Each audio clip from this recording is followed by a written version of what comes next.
Hello everyone, and welcome back to the channel.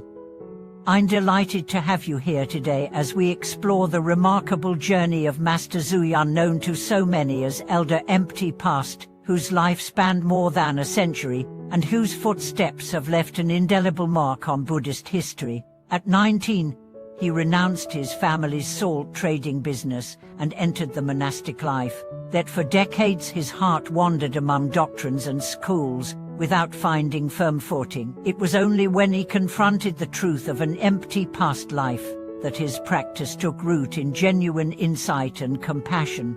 Today I share two central insights from his path. First, how the recognition of life's emptiness can catalyze true dedication, and second, how steadfast practice over many decades can illuminate both personal liberation and the revival of Buddhist communities. From his humble beginnings in Guangdong to his final days revitalizing ancient temples in southern China, Master Xuyun's story reminds us that without a solid foundation of mindfulness and sincerity, even the most diligent rituals can leave the heart unfulfilled. As we tread his footsteps, visiting the footprints he left in Liu Mountain, Nanhua Monastery, and beyond, we'll discover practical ways to ground our own practice, ensuring that our days are not emptied away, but instead suffused with purpose and clarity. In the early years of his monastic life, Master Xuyun wandered from one temple to another, studying under differing lineages of Tiantai, Puyan, and Chan, yet he remained as rootless as a drifting cloud. One cold winter night, after returning to a dilapidated meditation hall, he paused beneath its warped eaves and asked himself, "After all these years, what have I truly accomplished? When death comes, how will I face an empty ledger of practice?"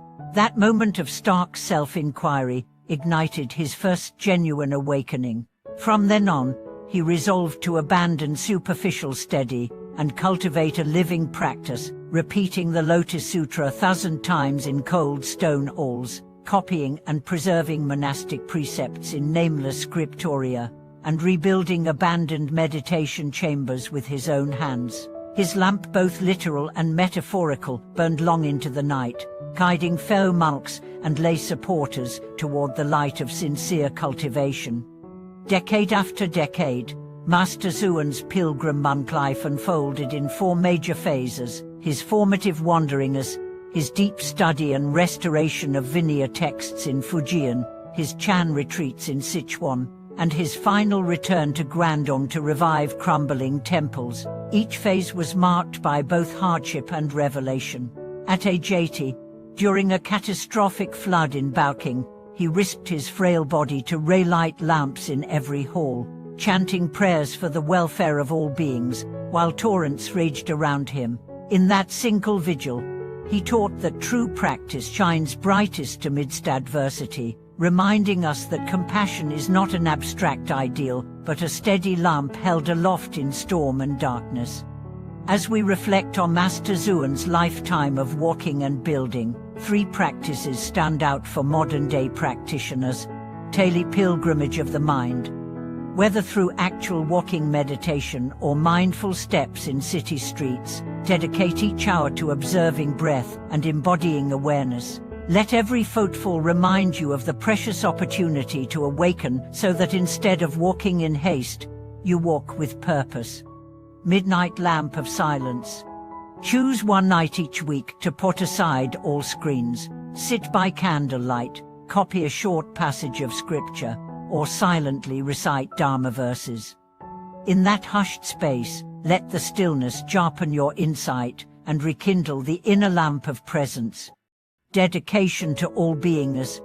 Cultivate the practice of dedicating merit to circumstances large and small: traffic delays, daily chores, moments of tension, transforming each experience into an offering for the welfare of family, neighbors, and all sentient beings.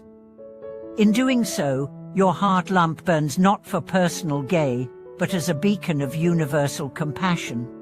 Master Xuyun often said, "The Dharma is no mystery, it is what the mind reveals. If the mind is like empty space, phenomena arise naturally. If the mind is confined, everywhere is a cage. Let us learn from his example to ground our wanderings in sincere intention, our study in compassionate action, and our ears in wholehearted service, so that time does not slip through our fingers as an empty void, but becomes a stream of luminous possibility. In the decades following that perilous vigil by floodwaters, Master Xuyun embarked on a gentle but transformative mission, nurturing the human hearts behind the temple walls. Rather than confine his guidance to formal lectures, he preferred to walk among the lay villagers at dawn, greeting early rising farmers with a simple bow and a question. "How did you sleep last night?"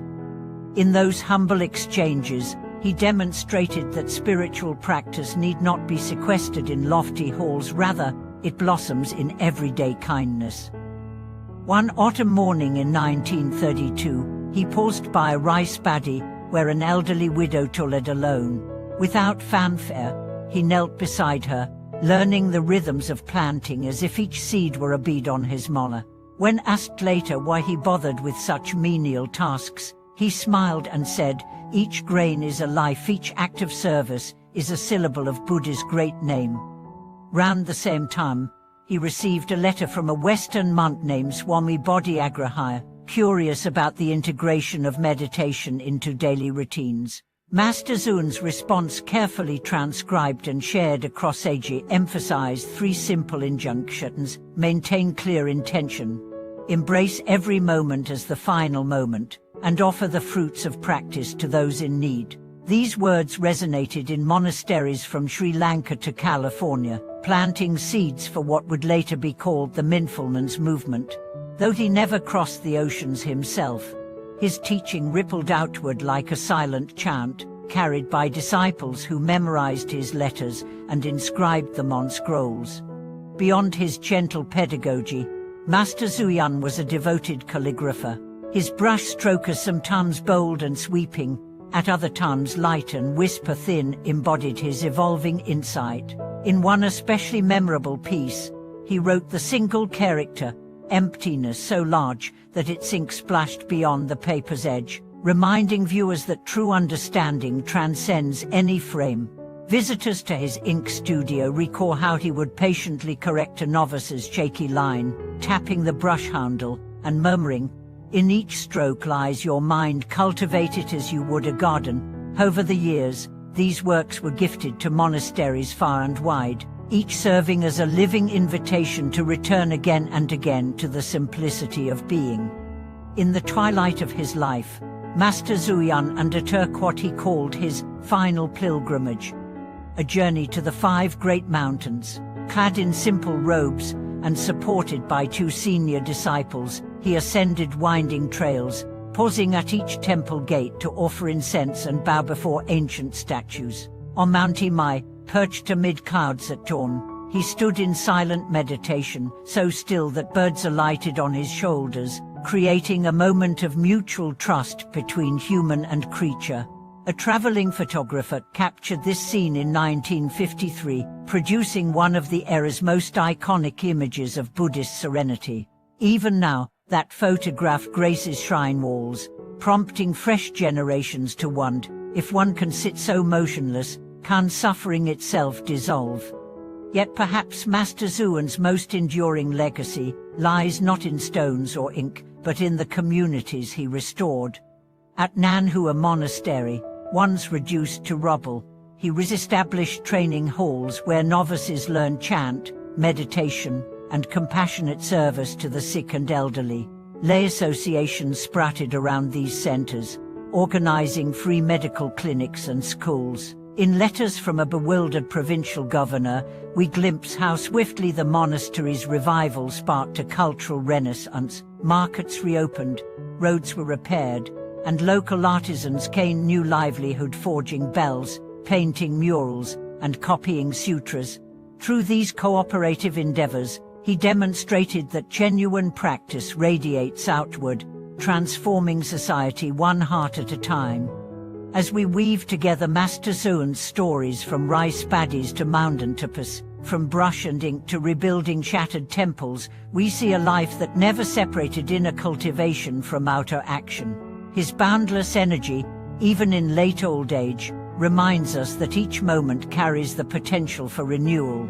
If we listen to the echo of his footsteps, we learn to greet each day as a pilgrimage, each task as an offering, and each encounter as an opportunity to awaken compassion in ourselves and in others. Thank you for watching this video. If Master Xuyun's century-spanning journey has touched your heart, please share your reflections in the comments below. And if you'd like more stories of living wisdom, don't forget to like this video and subscribe to our channel.